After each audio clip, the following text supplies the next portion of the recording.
आज हम लोग बात करेंगे सॉल्युबिलिटी के बारे में। सॉल्युबिलिटी मतलब विलेयता। विलेयता क्या होती है, इस चीज़ को समझना होगा हम लोगों को।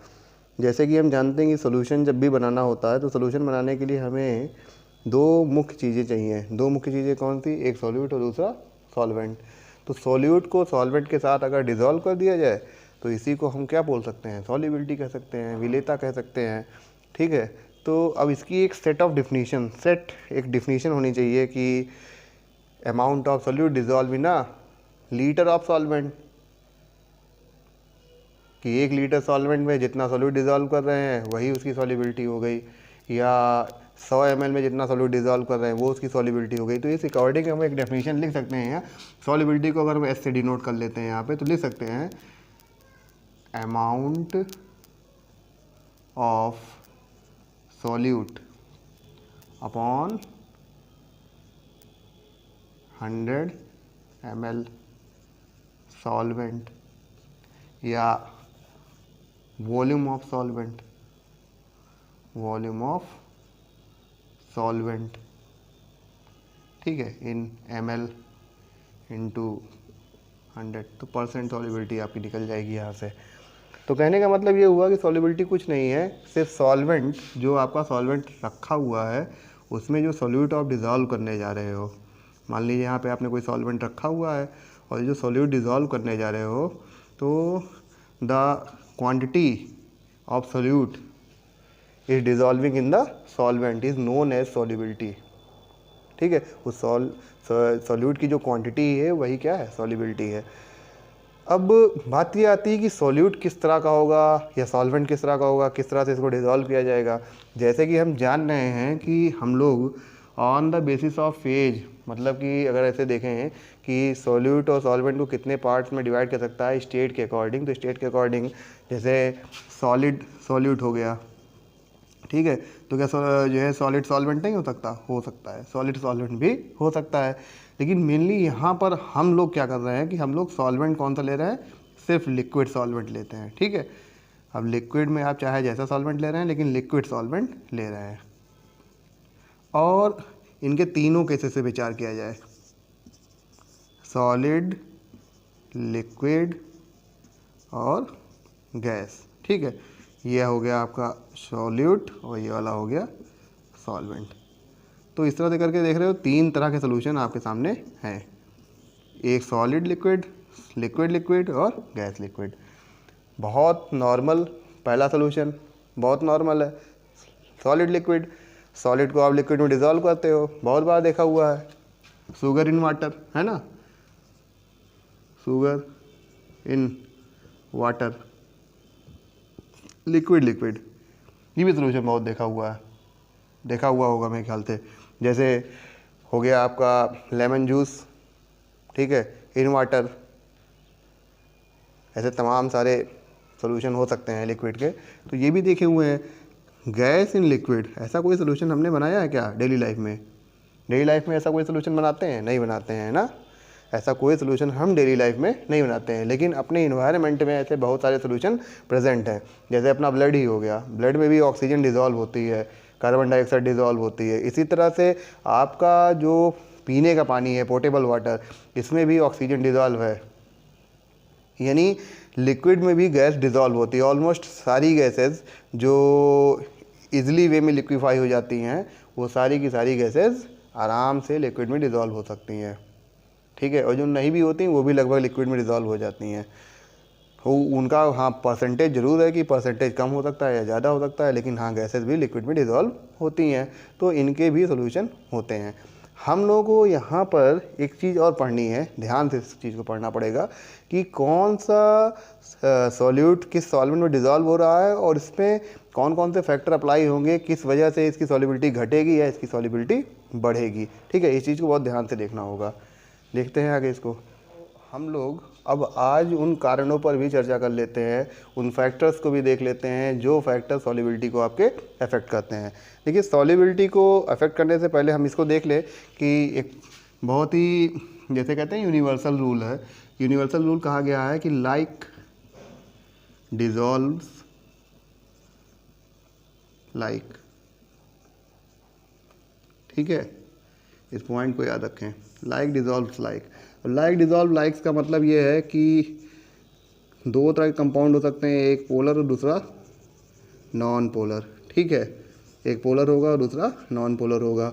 तो कह रहा है कि पोलर के साथ पोलर डिजॉल्व हो जाता है और नॉन पोलर के साथ नॉन पोलर डिजॉल्व हो जाता है।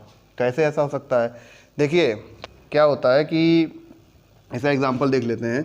एग्जांपल में जैसे है NaCl, ठीक है। NaCl एक आयनिक कंपाउंड है, पोलर इन नेचर है। पोलर का मतलब क्या हो गया? एक पोल फॉर्मेशन होगा। पोल फॉर्मेशन का मतलब दो अपोजिट चार्ज जो है वो एक फिक्स डिस्टेंस पे एक दूसरे के साथ सेटअप बनाकर रहेंगे, तो that setup is known as pole या डाईपोल कहते हैं इसको, ठीक है।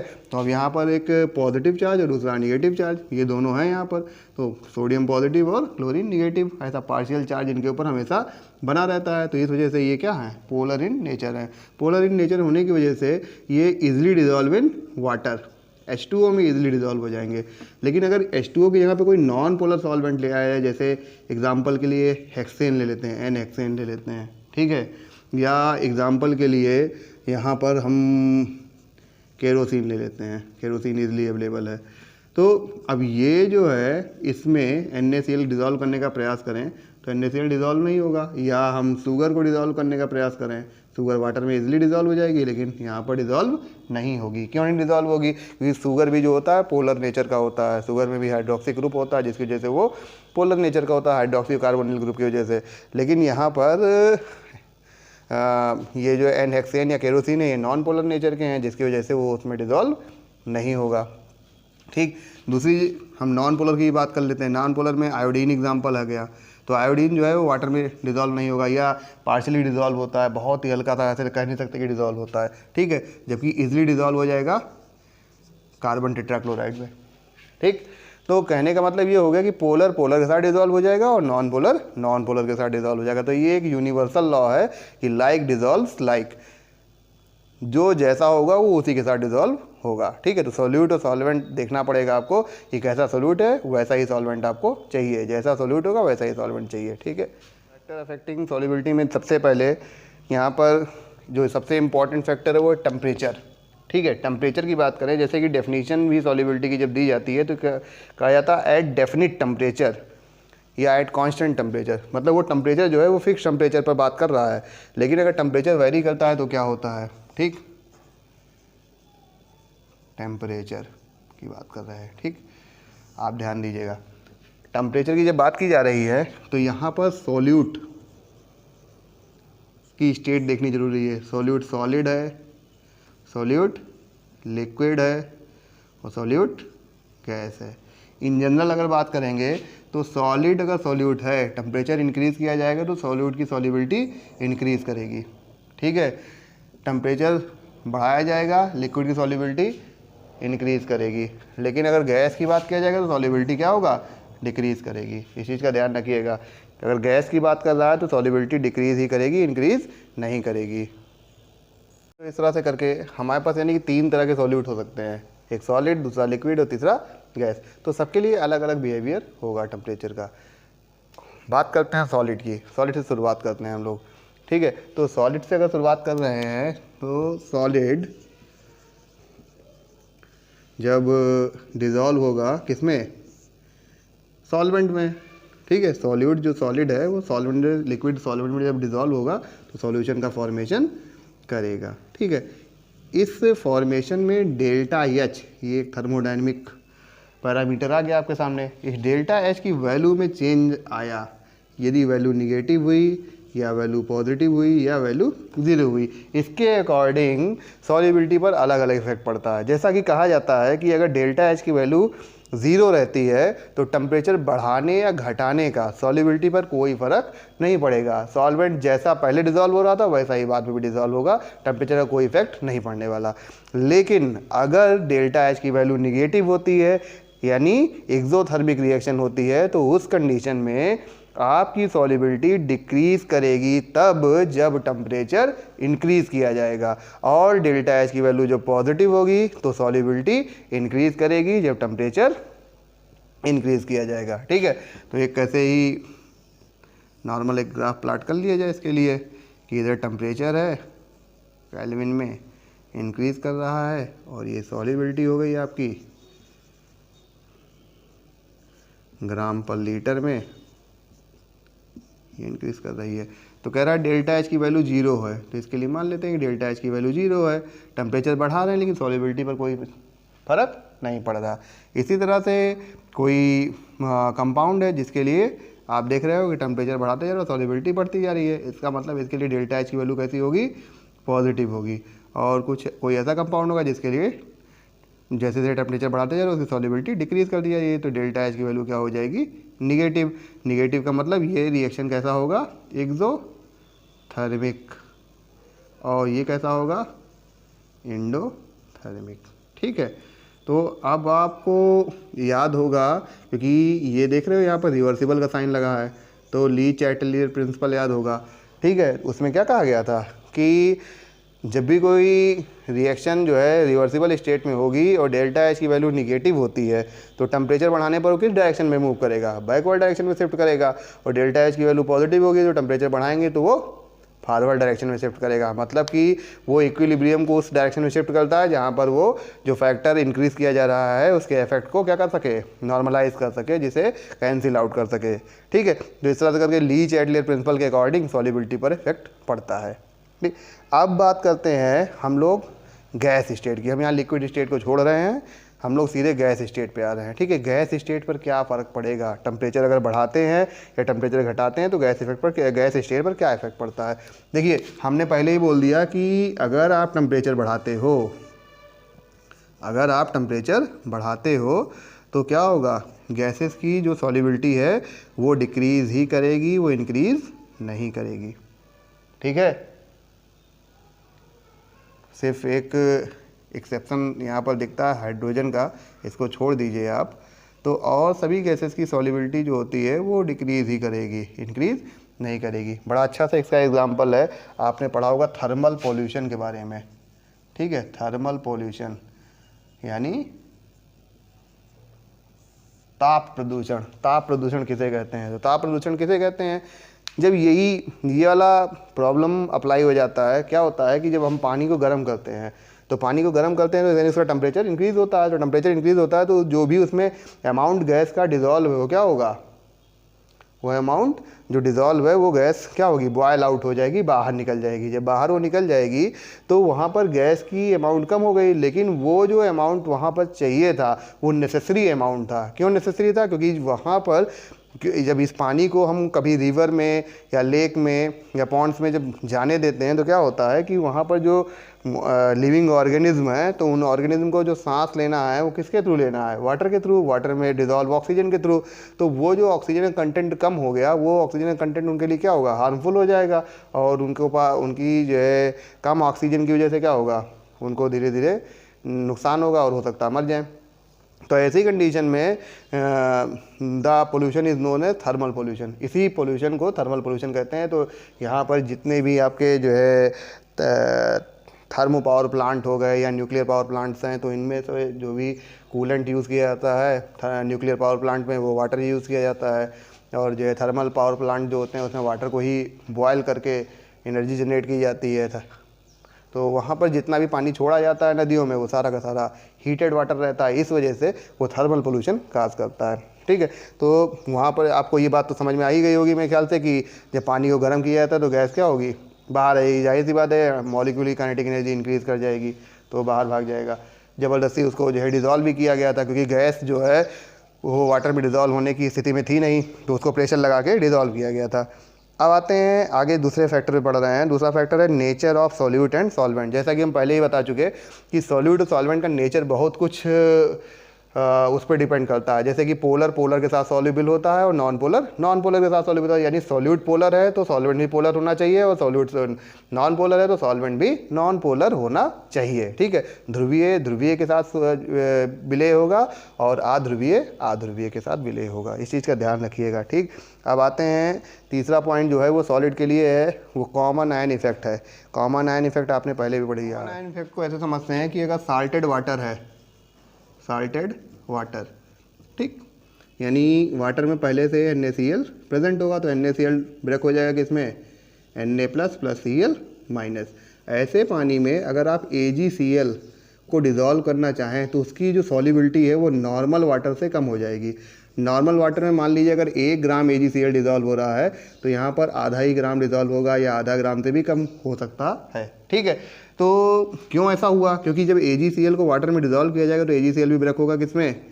Ag plus Cl minus. तो ये जो Cl माइनस और ये Cl माइनस दोनों क्या हो गए? कॉमन हो गए। ठीक, तो ये Ag जो है वो वापस किसके साथ बॉन्डिंग कर लेगा? Cl के साथ बॉन्डिंग कर लेगा, तो उसकी क्या होगी? जो आयनाइजेशन होगी वो कम हो जाएगी, जिसकी वजह से उसकी सॉल्युबिलिटी भी अफेक्टेड होगी और सॉल्युबिलिटी डिक्रीज करेगी। इसीलिए कहा जाता है कि अगर कॉमन आयन किसी सॉल्यूशन में प्रेजेंट होते हैं तो सॉल्युबिलिटी डिक्रीज करती है सॉल्यूट की। ठीक, आगे बढ़ रहे हैं। जब गैसेस की बात करते हैं, हम यहाँ लिक्विड की बात नहीं कर रहे हैं। ठीक है, तो यहाँ पर ये तो सॉलिड के लिए फैक्टर हो गया, गैस के लिए, सॉलिड के लिए प्रेशर कोई फैक्टर नहीं है, लेकिन गैस के लिए प्रेशर एक बहुत बड़ा फैक्टर है। प्रेशर एक बहुत बड़ा फैक्टर है। क्यों है इसको देखते हैं आगे। ठीक है, तो अब जब बात हो रही है इफेक्ट ऑफ प्रेशर की, कि सॉल्युबिलिटी पर प्रेशर का इफेक्ट होगा, लेकिन इन केस ऑफ गैस की बात हो रही है सिर्फ। ठीक है, तो गैस के केस में प्रेशर का क्या इफेक्ट होता है सॉल्युबिलिटी पर, इसको देखा जाए। इसको डिफाइन किया गया बहुत अच्छे से हेनरी लॉ के थ्रू। ठीक है, हेनरी लॉ क्या है इसको देखते हैं। हेनरी लॉ कहा गया कि जब भी किसी गैस का जो अमाउंट डिज़ोल्व होना है सॉल्वेंट में, उस पर जितना प्रेशर अप्लाई किया जाएगा उतना अमाउंट डिज़ोल्व होता जाएगा। यानी प्रेशर बढ़ाते जाओगे, गैस की जो अमाउंट डिज़ोल्व होने वाला है सॉल्वेंट में उसकी भी अमाउंट बढ़ती जाएगी। कह रहा है कि at constant temperature M directly proportional to P। ठीक, कहने का मतलब हुआ M is the amount of gas, amount of gas dissolving in the solvent, जो सॉल्वेंट में डिज़ोल्व होने जा रही है, डिज़ोल्विंग इन द सॉल्वेंट। और दूसरा है आपका P is the pressure which is applied on gas, जो गैस के ऊपर अप्लाई किया जा रहा है उस समय जब हम गैस को सॉल्वेंट में डिज़ोल्व करने जा रहे हैं।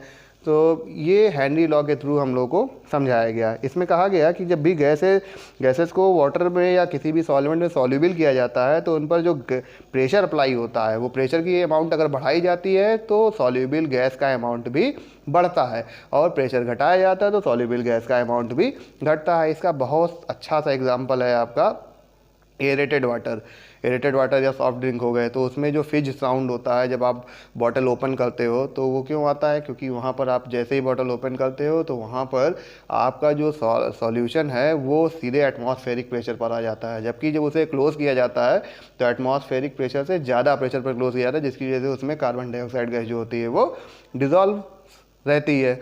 लेकिन जैसे ही आप बॉटल को ओपन करते हो तो प्रेशर घटता है, प्रेशर घटने से तुरंत वो जो गैस डिज़ोल्व थी वो कैसे हो जाती है?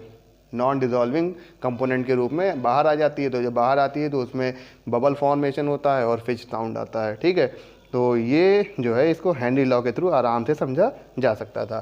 तो हम इसको लिख सकते हैं M = KH × P। KH क्या है यहाँ पर? Henry law constant. ठीक है, KH क्या हो गया? हेनरी लॉ कांस्टेंट या हेनरी कांस्टेंट, हेनरीज कांस्टेंट। ठीक, यहाँ पर एक चीज़ और समझ लीजिएगा, KH जो होता है वो इन्वर्सली प्रोपोर्शनल होता है सॉल्युबिलिटी के।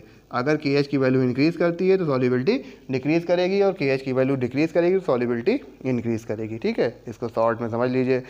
अगर हम लोग हेनरी लॉ में जहाँ पर अमाउंट या मास दिया हुआ है, mass of gas dissolve in a solvent, तो उसकी जगह मास की जगह हम मोल फ्रैक्शन का भी यूज़ कर सकते हैं। और in terms of mole fraction अगर हेनरी लॉ को हम जो है लिखना चाहें तो लिख सकते हैं the mole fraction of gases in a solution is directly proportional to the partial pressure of the gas. ठीक है, यानी मोल फ्रैक्शन जो है वो गैस का वो डायरेक्टली प्रोपोर्शनल हो जाएगा किसके? Partial pressure of the gas के हो जाएगा। ठीक है, या partial pressure of gas directly proportional to the mole fraction हो जाएगा। ऐसे भी लिख सकते हैं इसको KH ×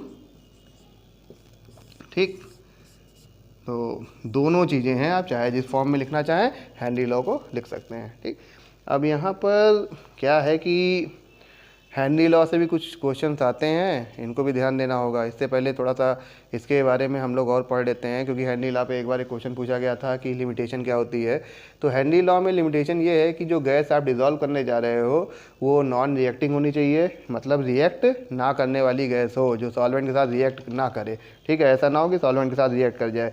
प्रेशर बहुत ज़्यादा हाई नहीं होना चाहिए, pressure is not too high, temperature is not very low. ठीक है, और जो गैस है वो हाईली सॉल्युबल नहीं होनी चाहिए। हाईली सॉल्युबल होगी तो भी हेनरी लॉ को आप अप्लाई नहीं कर पाओगे। ठीक है, तो ये सारी चीज़ें हैं, आप इसको देखते हुए हेनरी लॉ पढ़ रहे हैं। ठीक है, इसमें एप्लीकेशन क्या आता है? तो एप्लीकेशन, अब जैसे भाई हमने कोका कोला की बात कही, ठीक है, एरेटेड वाटर या सॉफ्ट ड्रिंक हो गई, ठीक है, ये तो है ही है। इसके साथ साथ एक बहुत ही बढ़िया सा एग्जांपल हम लोग को बुक में देखने को मिलता है स्कूबा डाइवर्स का। स्कूबा डाइवर्स मतलब वो तैराक जो समुद्रों में काफ़ी अंदर तक जाते हैं, काफ़ी गहराई तक जाते हैं, उनके लिए बात हो रही है। तो वो लोग ऑक्सीजन सिलेंडर पीठ पे लेके जाते हैं। उन ऑक्सीजन सिलेंडर में और नॉर्मल ऑक्सीजन सिलेंडर में थोड़ा सा डिफरेंस होता है। क्या डिफरेंस होता है? नॉर्मल ऑक्सीजन सिलेंडर जो होते हैं उसमें नाइट्रोजन और ऑक्सीजन का मिक्सचर होता है, जबकि जो स्कूबा डाइवर का ऑक्सीजन सिलेंडर होता है उसमें नाइट्रोजन का परसेंटेज जो होता है उसे घटा दिया जाता है और वहाँ पर हीलियम गैस रखी जाती है ऑक्सीजन के साथ। हीलियम, नाइट्रोजन और ऑक्सीजन इसका मिक्सचर होता है। तो यहाँ पर हीलियम का क्या रोल होता है? क्योंकि जैसे जैसे स्कूबा डाइवर जो होते हैं वो नीचे की तरफ जाते हैं, पानी में गहराई में जाते हैं, तो क्या होता है? प्रेशर इंक्रीज़ करेगा। तो प्रेशर इंक्रीज़ करेगा तो ब्लड में आपके नाइट्रोजन भी डिज़ोल्व होगी, जो नॉर्मली डिज़ोल्व नहीं होती है। वो नाइट्रोजन भी अब ब्लड में डिज़ोल्व होने लगेगी, जिसकी वजह से जब वो वापस आने लगेंगे, कहाँ पर? सरफेस पर आने लगेंगे, तो प्रेशर भी धीरे धीरे कम होता जाएगा। जब प्रेशर कम होता जाएगा तो नाइट्रोजन को वापस डिज़ोल्व से अनडिज़ोल्व कंडीशन में लाने का कोई रास्ता आपकी शरीर की मैकेनिज्म में नहीं है, जिसकी वजह से नाइट्रोजन डायरेक्टली ब्लड से आउट होना चाहिए। जैसे बॉयल आउट होगी, तो बॉयल आउट होगी बबल फॉर्मेशन, जिसकी वजह से आपको काफ़ी नुकसान होता है, मतलब उन स्कूबा डाइवर्स को काफ़ी नुकसान हो सकता है, मर भी सकते हैं। इस वजह से वहाँ पर नाइट्रोजन का परसेंटेज कम कर दिया जाता है और हीलियम एक इनर्ट गैस है जिसे डाला जाता है, और इनर्ट गैस की वजह से उसका जो सॉल्युबिलिटी होती है और कम होती है। आप जानते हैं सारी जो इनर्ट गैसेस हैं उनकी सॉल्युबिलिटी बहुत कम होती है, जिसकी वजह से वो आसानी से ब्लड में सॉल्युबल नहीं होती है, और एक अप्लाइड प्रेशर तक, जो अप्लाइड प्रेशर अर्थ पे आप सहन कर सकते हैं, तो उस प्रेशर तक हीलियम गैस ब्लड में सॉल्युबल नहीं होती है और स्कूबा डाइवर्स सेफ रहते हैं। ठीक है, तो उसका जो परसेंटेज हम आपको बता दे रहे हैं कि जो सिलेंडर में जो परसेंटेज डाला जाता है वो क्या होता है। तो वहाँ पर जो हीलियम होती है वो 11.2% होती है, नाइट्रोजन जो होती है वो आपकी वो 56.2% होती है, और ऑक्सीजन जो होती है वो आपकी 32.1% होती है। ठीक है, तो ये जो है वो कंपोजिशन है आपके स्कूबा डाइवर्स के गैस सिलेंडर का, ऑक्सीजन सिलेंडर का। ठीक है, तो ये हो गई। एक और इसमें एप्लीकेशन देखा जाता है कि जब हम लोग पहाड़ों पर चढ़ते हैं तो हम लोग की ऑक्सीजन कंटेंट कम हो जाती है और वहाँ पर चक्कर आता है। जाहिर सी बात है, फिर पहाड़ों पर चढ़ेंगे तो प्रेशर क्या होगा? घट जाएगा, और प्रेशर जब घट जाएगा तो भी ऑक्सीजन की जो डिज़ोल्विंग कैपेसिटी है वहाँ पर ब्लड में वो भी घट जाएगी, और जब डिज़ोल्विंग कैपेसिटी घटेगी तो ऑक्सीजन डिज़ोल्व ही नहीं होगी ब्लड में, कम डिज़ोल्व होगी। जब कंपोनेंट कम हो जाएगा, एनर्जी कम फॉर्मेशन होगी, उसी वजह से चक्कर आएंगे, जिसको हम लोग क्या बोलते हैं? एनॉक्सिया कंडीशन कहते हैं। This disease is known as anoxia. तो ये सारे हेनरी लॉ के एप्लीकेशन है, इनको पढ़ना चाहिए, हो सकता है एग्जाम में पूछे जाएँ। ठीक, तो ये है सॉल्युबिलिटी ऑफ गैस। सॉल्युबिलिटी जो पोर्शन है सॉल्यूशन चैप्टर का, ये आपका यहाँ पर फिनिश होता है। अब आगे पर एक क्वेश्चन भी देख लेते हैं इसमें। तो यहाँ पर एक क्वेश्चन जो आपके सामने है, इसमें लिखा हुआ है pressure of the solution containing 6.56 × 10⁻² gram of ethane is 1 bar if the solution contain 5 × 10⁻² gram of ethane, what will be the partial pressure of the gas. कह रहा है कि एथेन जो है 6.56 × 10⁻² ग्राम एथेन जो है वो सोल्यूशन में डिज़ोल्व है, तो उस समय प्रेशर जो है वो 1 बार है, 1 बार है। तो अगर सोल्यूशन में 5 × 10⁻² ग्राम यानी घटा दिया जाए, तो उस समय एथेन का अगर जो कंटेंट घटाया जा रहा है तो क्या प्रेशर पर क्या इफेक्ट पड़ेगा। ठीक है, तो ये देखना है हमको। यहाँ पर KH की वैल्यू नहीं दी है, तो सबसे पहले क्या करें? KH की वैल्यू निकालें। हम लोगों के पास फॉर्मूला क्या है? M = KH × P। तो KH इक्वल टू क्या हो जाएगा? M/P। M क्या है आपका? ये है 6.56 × 10⁻² ग्राम अपॉन प्रेशर 1 बार। तो वैल्यू तो वही आ गई, 6.56 × 10⁻²। अब ग्राम वगैरह छोड़ देना यहाँ पर, ठीक है। अब बात करते हैं कि अगला स्टेप क्या होगा कि जब पार्शियल प्रेशर निकालना हो तो partial pressure P equal to लिखना होगा। P इक्वल टू इसी फॉर्मूले से अगर देख लेते हैं तो P इक्वल टू क्या हो जाएगा, M अपॉन KH हो जाएगा। M अपॉन KH देख लेते हैं तो M क्या है 5 इंटू 10⁻⁻2 और ये हो जाएगा 6.56 इंटू 10⁻⁻2। सॉल्व किया जाए इसको, सॉल्व करेंगे तो जो वैल्यू आएगी आपकी वो आएगी अप्रॉक्सीमेटली 0.7 के आसपास, 0.7 बार, ठीक है।